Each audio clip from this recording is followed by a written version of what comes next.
ni kenshi leta zunze ubumwe za Amerika dukunda kumva ngo zakoze operasiyo, abasirikare ba leta zunze ubumwe za Amerika ngo bakoze operasiyo yo kwica runaka, operasiyo yo gufata runaka, operasiyo yo kwigarura ibi n'ibi. Ni operasiyo zikomeye cyane, ni operasiyo z'intambara. Kuvuga operasiyo z'intambara ntugaruke kuri leta zunze ubumwe za Amerika kaba ari gake gashoboka, cyangwa se ba Mossad bo muri Israel nabo bazwiho kugira ama operasiyo menshi. Tugeze kuri operasiyo ya gatatu rero, ni operasiyo militaire nkuko nakunze kubikubwira, muganiriza ku bintu bya gisirikare nyine, uko tugenda tubiganira ariko tugenda tugira amakuru afatika tugenda tumenya muri ibyo bintu. Ngiye kubaganiriza kuri operasiyo yakozwe n'igisirikare cya leta zunze ubumwe za Amerika, ariko abo muri CIA nyine urwego rw'ubutasi rwa leta zunze ubumwe za Amerika bajya kwiba indege y'Abarusiya. Indege y'Abarusiya barayiba, bayikura muri Afurika niho yari iri, barayijyana nta muntu ubakomye mu nkokora. Na n'ubu iyo operasiyo baracyayiga, iyo barimo bariga ibya gisirikare. Iyo operasiyo bayivugaho, operasiyo yiswe Operation Mount Hope 3, operasiyo yabereye ku mugabane wa Afurika mu butayu. Niyo tugiye kuvugaho rero. Ni igikorwa nyine nkuko rero kubwiye cyiswe operasiyo cyangwa se Operation Mount Hope 3, kiba mu 1988. Benshi muri twe nibwo barimo bavuka. Hanyuma na n'uyu munsi kiracyavuga ko kiri mu bimwe mu byabaye muri icyo gihe bishyira indunduro ku cyari intambara y'ubutita yari iriho muri kiriya gihe. Nicyo tugiye kuganiraho rero. Kugira ngo tubyumve turabicamo ibyiciro bitatu, turaza kugenda tureba buri cyiciro n'inkomoko yabyo kugira ngo bize kugera hariya twubona ko iyo ndege yaje gushimutwa cyangwa se ikibwa. Yaribwe irajyanwa nk'uko Maduro bamujyanye ejo bundi bamuvana muri Venezuela bakamujyana n'iyi ndege nuko bayijyanye. Ndebera ko wakoze subscribe kuri Beacon of Hope Magazine TV, hanyuma tubane. Niba utarabikora ubikora ukibyibuka, niba warabikoze ndagushimiye cyane. Reka dutangire noneho rero turebe igice cyacu cya mbere uko nari bikubwiye. Turahera ku ntambara yiswe Toyota War, intambara ya Toyota. Ubundi ibi byose byatangiye, reka dusubire inyuma gato, dusubire inyuma mu myaka y'1986 1987. Ni muri iyo ntambara nyine nkubwira yiswe Toyota War. Ni intambara yabereye mu majyaruguru ya Chad ahitwa Aouzou Strip, ahari hafi y'umupaka wa Libya. Icyo gihe Libya yari ifite intwaro zikomeye cyane iri kurwana nyine n'iki gihugu cya Chad. Ni aka gace rero, aka gace ka Aouzou Strip ni agace gakizeho kubikomoka munsi y'ubutaka, ubwo ni peteroli n'amabuye y'agaciro nka uranium nabwo irimo hariya ngo muri buriya butaka. Hanyuma Libya yavugaga ko ari ahayo, Chad ikavuga iti natwe ni ahacu. Biza gukurura intambara rero batangira kurwana. Muri iki gihe igihugu cya Libya cyacyuwe na Muammar Gaddafi, cyari gifite ibikoresho byinshi, gifite amatanks, biriya bitanks bya gisirikare nyine ubwo murabyumva, bafite indege z'intambara, bafite na helicopter noneho zikomeye arizo izo ndege. Iyo ndege imwe mu zibwe z'abasoviete bari barazahawe n'Abarusiya cyangwa se abasoviete muri icyo gihe za leta z'ubumwe z'abasoviete, nibo bari barahaye Gaddafi izo ndege. Ubwo rero bararwana. Ikintu gitangaje muri iyo ntambara barimo barwana, wumva Abarusiya bari bafite Abanyaribya bari bafite ibyo bitanks, bafite izo ndege, bafite n'izo ndege z'umwihariko bahawe nabo mu basoviete. Ariko abo muri Chad bo ukuntu barwanishaga imodoka za Toyota. Ni imodoka za Toyota bazikubitagamo imbunda, bya bimbunda bashyira ku maguru, ku matrepied yabyo, bakarasa bakarwana. Bararwanye biza kurangira ingabo za Gaddafi zitsinzwe, niko navuga, ziriruka zirahunga. Ariko support abangaba bari bafite muri Chad, harimo support y'igihugu cy'Ubufaransa n'igihugu cya leta zunze ubumwe za Amerika, biri mu bintu byatumye babasha gutsinda aba barwanyi bo kwa Gaddafi. Hanyuma barahunga. Bahunze rero abo kwa Gaddafi ikintu bakoze, babonye urugamba rubananiye, barahunga basiga ibikoresho byinshi aho ngaho mu butayu, barabita baragenda. Mu byo basize rero uretse intwaro, banasizemo na helicopter noneho yo mu bwoko bwa Mi-24. Iyi rero Mi-24 hamwe n'indi ndege yindi bari bafite nyine ziri aho ngaho, iyi niyo yari ikenewe cyane na leta zunze ubumwe za Amerika, ko murabizi ko mu bihe by'intambara y'ubutita leta zunze ubumwe za Amerika zashaka gusenya leta zunze ubumwe z'abasoviete, bashaka kuzisenya bakabaca umutwe, bakamenya n'imbaraga zabo. Kimwe mu byari byarabajujubije no mu bihe by'intambara n'icyabateraga ubwoba ni iyi ndege. Iyi ndege bakimara kumva yuko abo muri Chad bakubise abo kwa Gaddafi bagatiye indege, Abanyamerika bariruhukije baravuga batahwi, ni amahirwe tubonye yo kugira ngo tubone iriya ndege twige ibijyanye n'ibya donc tekinoloji yayo, uburyo ikomeyemo n'intege nke zayo tubasha kuzimenya. Aha rero bahise bavuga bati tubonye amahirwe ntabwo tugomba kuyitesha. Ubwo icyo ni igice cya mbere, inkomoko y'iyi ndege kugira ngo ijye gusigara hariya mu butayu. Igice cya kabiri ari nacyo nari nkomojeho, kubera iki iyi Mi-24 cyari ikintu gikomeye kuri Leta Zunze Ubumwe za Amerika. Ubundi Mi-24 muri biriya bihe, kuko urumva ni kera, yari ifite ubushobozi bwo kurasa, ifite ubushobozi bwo gutwara abasirikare kandi batari bake. Bavuga yuko yajyagamo abasirikare bagera muri mu 8, ariko hari imbere n'abandi bari inyuma bafite intwaro. Ikagira noneho ikintu cya ntuze bullet proof, yari koze mu buryo bwa bullet proof antibare, ntabwo wapfa kuyirasa amasasu ngayitobore. Hanyuma ikagurukana umuvuduko udasanzwe kandi ifite uburemere. Ni indege bavuga ko ubusanzwe uburemere bwayo yapimaga toni 8 n'igice. Ibaze ibiro 8,500. Ni indege yari iremereye cyane. Amerika yari imaze imyaka myinshi ishaka kuyiga, ishaka kumenya uko ikora, ishaka kumenya uburyo ubwo bwirinzi bwayo nuko kuntu yirwanaho bimeze n'impamvu bitera, intege nke zayo, ushaka kuyikubita wayikubita hehe. Ariko byari byarabananiye kugira ngo babashe kubigeraho. Mvuze ibyo kumenya intege nke, ikintu kikaba gikomeye ariko hakaba hari intege nke. Nigeze kureba filime, ndabivanze ariko sorry, nigeze kureba filime umuntu ari kurwana n'undi, ikintu ari igisore gikomeye, ariko uwo barwana yabuze aho kubita, umuntu amugira inama ati kubita mu kwaha, genda ukubita mu kwaha, ukubite mu kwaha no mu ntege, ntago haba hakomeye. Buri kintu cyose uko cyaba gikomeye kose kiba gifite intege nkeya zacyo. Abanyamerika rero bashaka kumenya ino ndege intege nke zayo, byarabayobeye. Barangije bumvise amahirwe bavuga bati tugomba kujya kuyizana. Icyo ni igice cya kabiri, ubwo ni impamvu nyamukuru yatumaga indege bayishaka. Igice cya gatatu rero, kugira ngo bagereyo byasabaga ikiguzi gikomeye, byasabaga ubwitonzi buhambaye. Leta Zunze Ubumwe za Amerika rero ntabwo bahise bavuga ngo indege ngo tuzi ko iri aha ngaha. Batangiye gukora imyitozo, bitoza uburyo bazajya kuyizana. Aba bagabo ejo bundi ndimo ndeba operation yo kujya gufata Nicolas Maduro muri Venezuela. Bano ba Delta Force bagiyeyo, babanje gukora imyitozo, bubaka ikintu kimeze nka kiri copy paste, ariko navuga kimeze kiri duplicate nka hari ahantu kwa Nicolas Maduro, ahantu yabaga. Babyubatse iwabo muri Amerika, bakora imyitozo, bamanukira muri iyo nzu, barakoze imeze nkayo, barabyiga neza, baravuga bati nta kosa rigomba kubaho. Kandi ntabwo ari bo gusa babikora. Ndibukana bano banya-Israel ba Mossad bajya kuzana abanya-Israel bari barafatiwe muri Uganda ari ku kibuga cy'indege cya Entebbe. Barabanje bubaka ikimeze nk'ikibuga cy'indege iwabo muri Israel, bakora imyitozo y'ukuntu bagomba kuzajyayo, bagenda babyiteguye ibintu byose babizi neza. N'aba rero nabo bakoze imyitozo y'ukuntu bazajya gushimuta iriya ndege yari iri mu butayu, babikorera muri Leta Zunze Ubumwe za Amerika. Ubundi baritegura bashyira ibintu ku murongo.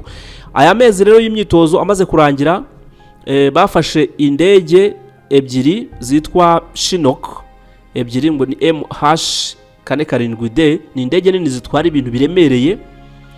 Noneho bavanamo ibintu byose, intebe, ibintu byose bishobora kuba byatuma iyi ndege iremera, babisiga aho ngaho kugira ngo bayongerere nyine imbaraga, itaza kuba yabura ubushobozi bwo kwikora kiriya kidege gifite toni zingahe.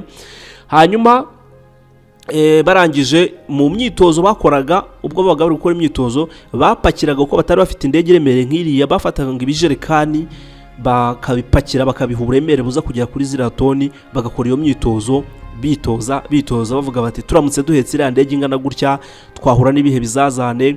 Bagatumbagira bakajya mu kirere cyane mu masaha y'ijoro, ko bagomba kuzabikora nijoro.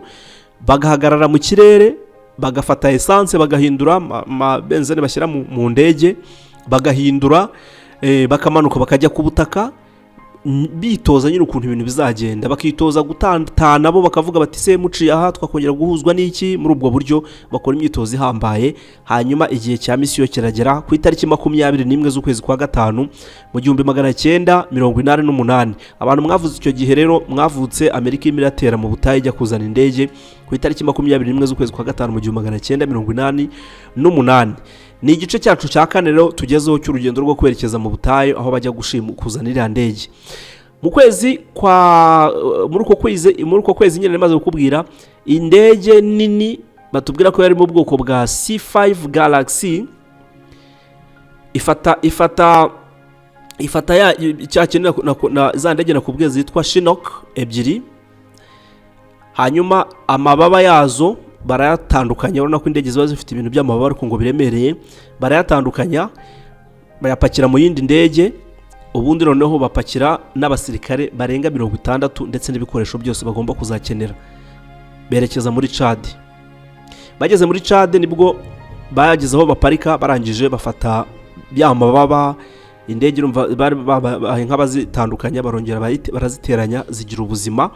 Barindira ijoro ryo ku itariki 11, ubundi burira indege barahaguruka bagana hahandi noneho Mi-24 yari iri. Bavuga ko rwari urugendo bakoze muri buriya butayu, rwari urugendo rw'ibirometero birenga 800 nta guhagarara. Bagiye mu masaha y'ijoro baca mu butayu bafite ikoranabuhanga ry'icyo gihe, ndetse kuko icyo gihe ikoranabuhanga ukuntu ryari hari bwari uburyo bwo kwiyobora, ntabyo kuvuga ngo turareba ngo ku majimere n'iki, ntabwo byari byoroshye. Barakomeza baragenda, tugera ku gice cyacu cya 5 ari cyo no cyo kuzana iriya ndege. Bageze aho Mi-24 yari iri, ni hafi y'ingabo za Libya n'iza Chad, ko nubwo bari barataye izo mbunda zabo ariko bari hafi yaho muri ibyo bice by'ubutayu, ko twamenye ko kiriya gice barwaniragamo cyari cyegereye n'umupaka w'igihugu cya Libya, bari hafi ngo ku buryo Libya bimenya byashoboraga kuba ibindi. Nuko baragenda, bageze kuri ya ndege ahantu iri ya Mi-24, ikintu bakoze ni ukuyihambira imigozi, ibintu by'ibigozi bikomeye, bayihambira kuri za ndege, imwe muri za ndege yitwa Chinook nyine, barayihambira barayikomeza, ubundi barahaguruka. Ariko guhaguruka urumva umuvuduko ni muke, batwaye indege ya toni zingana kuriya, byari ibintu bigoye. Ariko noneho kubera ko iyi ndege ya Mi-24 n'ubundi nayo iremereye, byabaye ngombwa yuko amababa yayo bayakuraho, barayidemonta, barangije bayashyira mu yindi ndege. Ubwo no kuvuga ngo iyi ndege yagiye ibazwe iciyemo ibice bibiri, ubundi bafata inzira baragenda. Igice kindi rero ni igice bahuriyemo n'akaga gakomeye mu nzira ubwo bagendaga. Bari hafi kugera ku kibuga cy'indege aho bagomba guhagarara ngo bafate nk'akaruhuko, baburaga nk'iminota 45 kugira ngo bagere aho icyo kibuga cy'indege cyari kiri, kugira ngo babashe kuba wenda baruhukaho. Bahuye n'ikintu gikomeye cyane, aho habayeho urabona ko mu butayu haba harimo ni imicanga, buriya yego ni imicanga yarazamutse, haje umuyaga mwinshi urahuha, umuyaga urahuha ku rwego rudasanzwe, utangira gufunga ikirere, umuyaga urahuha utangira kubabuza gutambuka, umuyaga urahuha, ivumbi riratumuka mu kirere. Ahangaha niho batangiye kubona ibintu bibakomeranye, bari ku muvuduko muto, bari kwikanga yuko ingabo za Libya zishobora kubumba zikaba zaza gutangira kubagabaho ibitero. Bari mu kirere ku butumburuke butari kure cyane, kubera ko birindaga kujya kure kubera uburemere bwa ndege bashimuse. Noneho bakubitanye n'iri vumbi cyangwa se uyu musenyi wo mu butayu, byababereye ikintu gikomeye cyane. Bamara iminota igera kuri 20 yose barwana n'ibyo ngibyo. Umuntu wari uyoboye operation aravuga ati mureke bafite map, kuno babaga bafite carte yo bareberaho, bati mureke twerekeze muri iki gice turebe ko twabona ahantu twakura ikibuga cy'indege duparike. Mwibuke yuko hari harabayeho kumvikana n'igihugu cya Chad, barababwiye bati tuzabaha green light, muze mugende muyishimute nta kibazo, icyo muzakora mwebwe no kwirinda yuko ingabo za Libya zibimenya, nizinabimenya ubwo nyine muzahangana, twebwe icyo tuzakora ni ukubaha ubwo burenganzira mukabasha kuba mwajyayo. Niko byagenze rero, baragenda baparika aho ngaho, barangije bategereza yuko iyo misenyi yo mu butayu igabanuka. Imaze kugabanuka barongera burira indege baragenda. Bakimara kugenda rero, iyi Mi-24 ubundi akenshi bakundaga kuyita ngo ni tank iguruka, abonaga kimeze nka bya burende n'ubundi biguruka mu kirere. Barayitwaye barayijyana bayigeza muri Leta Zunze Ubumwe za Amerika. Igeze aho bita Fort Campbell, ni Fort Campbell, baravuga bati mission ibaye accomplished. Bagerayo, icyo bashakaga imyaka myinshi barakibonye.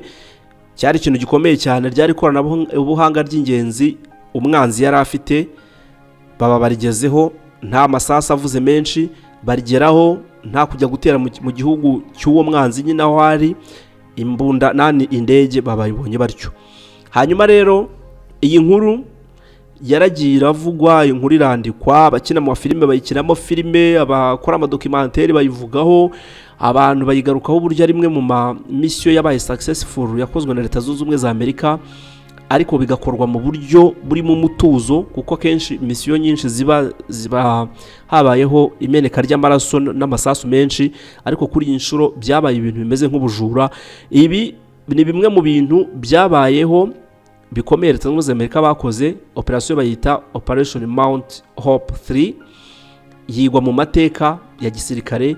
Abantu biga buriya ngo hari ama operation aba mu mashuri biga bagahita bahitamo kuzajya bayakoresha nk'amasomo. Ni imwe mu operation yakozwe n'ingabo z'u Rwanda, ngo hari ahantu yigwa yindi bita Operation Kitona, ngo mu mashuri ya gisirikare barayigisha iyo bari gutanga ingero z'ama operation akomeye aba yarabayeho. Iyo operation nayo igivugwaho na operation yakozwe n'ingabo z'u Rwanda.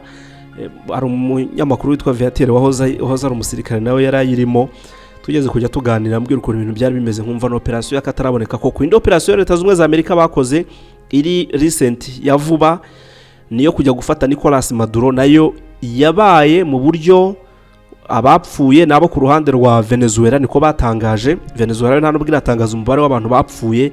Leta Zunze Ubumwe za Amerika zo zatangaje yuko umuntu wabo umwe ari we wakomeretse, nta wundi muntu wigeze agwa muri iyo operation. Amakuru yagiye ahabona amenwe n'abakoze ubushakashatsi cyangwa se abakurikiranye ibyiri ya operation, bagaragaje yuko Leta Zunze Ubumwe za Amerika zakoresheje uburyo bw'uburozi kugira ngo babashe kujya gufata Nicolas Maduro. Niyo mpamvu nta musirikare wabo wigeze upfa. Bageragaho basanga abasirikare ba Venezuela bari bashinzwe kurinda Nicolas Maduro, bamwe bari kuribwa umutwe, abandi bari kuva imyuna, abandi bari kuruka kubera uburozi bari babateye. Ngayo nguko rero nta bintu byinshi kubaza kuri operation yo kwiba indege, nagira ngo umenye ibyo bari gukora. Ubikitezwe muri iki gihe abantu bari kureba no kuvuga ngo mbese hari operation yindi bakora yo kujya muri Iran bakajya gufata Ayatollah Khamenei bakamufata bakamujyana, babikora. Abantu bamwe bati ntibishoboka, abandi bati ntawe wamenye. Wowe urabitekerezaho iki? Nkwifuje kugira ibihe byiza, ngusaba gukora subscribe. Ni Twiringiyimana Patience, ini Beacon of Hope magazine.